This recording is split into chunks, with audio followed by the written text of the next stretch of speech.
So as a content creator, most of you will know of YouTube and SoundCloud. There are destinations to put our video content and our audio content on. But in recent months, and in fact, starting early last year in 2016, we were already hearing mutters from the community, the content creators, saying that things were happening from an ad perspective. They were getting some of their content blocked.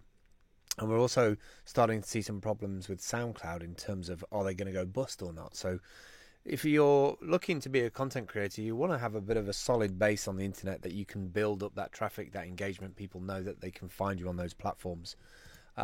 Here we have a little blog piece from September the 13th, how YouTube is using censorship to choose advertisers over content creators. And obviously this has just got worse and worse and worse over the last year. And also things like SoundCloud has one last chance to actually monetize. That's their biggest problem, is actually making it pay. So what happens when those platforms disappear? You have to transition your audience from YouTube and transition those people from SoundCloud and build up that kind of trust again on another platform. Is that platform going to do the same thing? Well, luckily for us in the decentralized world of Steemit, we already have a couple of solutions that are out there that cover the YouTube group and also cover the audio group, and they're called dSound and dTube.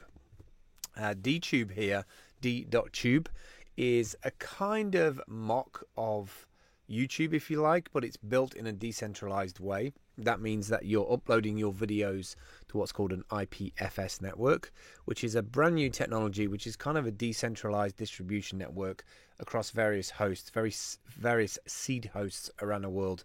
That can be anything upwards of 200, 300, 400 nodes around the world that are serving up a copy of your video file when you upload it to that network.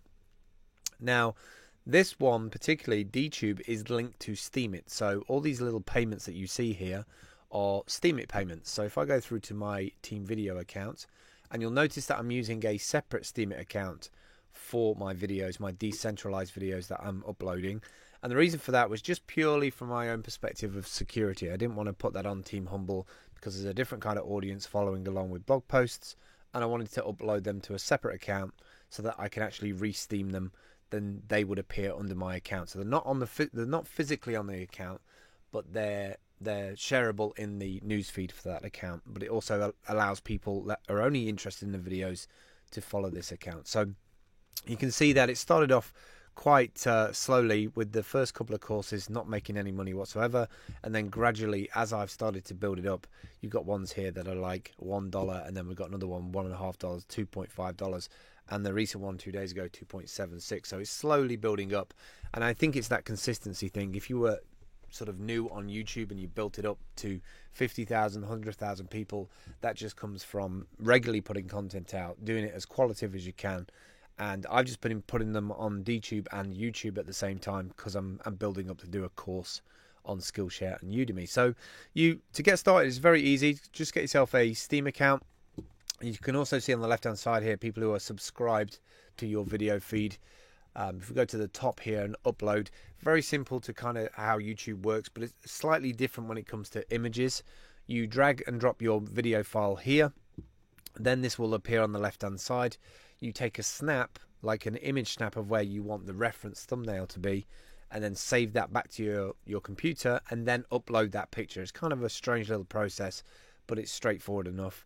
And then you put your title in, description, and your tags. And if you've already signed in with your Steam account, so this is Team Video, if I jump over to my Team Video blog, you'll see that all it does is it takes the title, description, and tags, and it puts them here. Look, Steemit for Content Creators number 20. That's my recent one, which if I go back to my channel again, you can see it's here, this recent one. And it just puts it on over here. It just puts the title. It puts a dTube image and link through. And then I've also edited this afterwards. There's the dTube. If I click on that, it'll take me through to the actual dTube video, which if we do that, you see it jumps through. And you've got a dTube URL here at the top with my Team Video channel name in there, and then it streams this down, and they're working on different processes to actually do this via WebTorrent as well to speed up the actual playback of that video, playing back in the browser. So very cool, because it's kind of moving away from YouTube, and I think that's a big thing for people who are getting disenfranchised with the advertisers. If you've got a specific niche of content that you're getting crushed for on YouTube. They don't want your content, or free speech, or maybe it's some kind of political leaning that you have to the left or the right. That you can pretty much put that free speech content up on DTube, and there's no centralization. There's no advertisers that are going to crush you or knock those videos off. So that's DTube, the video side of things. And I've created another one for audio. So I have a decentralized for video and one for audio. I recommend you do something similar, have separate accounts, because that way you can manage and control those a little bit better. I'm quickly going to show you dsound, same kind of perspective as DTube. dsound.audio. You just select your sound file, so recommends here WAV or MP3, and then you just fill in everything like you would do on SoundCloud.